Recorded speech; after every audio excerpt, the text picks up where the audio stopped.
এদেশে যত অন্যায় হয়েছে তার 90% করেছে শেখ হাসিনা। দুপুরে টাঙ্গাইলে নিহত সেনা কর্মকর্তা তানজিমের বাসায় স্বজনদের সাথে সাক্ষাৎ শেষে এ কথা বলেন কৃষক শ্রমিক জনতা লীগের সভাপতি বঙ্গবীর কাদের সিদ্দিকী। আওয়ামী লীগের সরকারও ছিল না, মানুষের সরকারও ছিল না, শেখ হাসিনার সরকার ছিল এবং যত কিছু অন্যায় করেছে তার 90% শেখ হাসিনা করেছে। এর কেউ জুইতো দে মার দিনি, আর কেউ যদি আমার লাইভে ওর সাথে কথা বলিয়ে জুইতো দে মারাই দিত, তার আমি সত্যি সত্যি 1 লাখ টাকা দিতাম। এই নাটকির ভূত, এর কথার কোনো জুবানের কোনো দিক ঠিক আছে।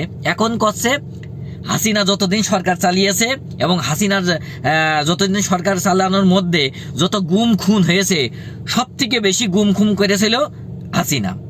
এই নাটকের পুত কিছুদিন আগে যখন বাংলাদেশে ছাত্র আন্দোলন হইল, তখন কইল যে হাসিনা সব থেকে ভালো সরকার চালিয়েছে এবং তার হাতেই সরকার চাই।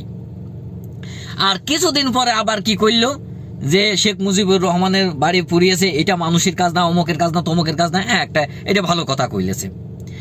এদের মতন নাটকের বাচ্চারা দেশের দুর্নীতি খাতেও এদের মনে হয় নাম আছে, ঠিক আছে।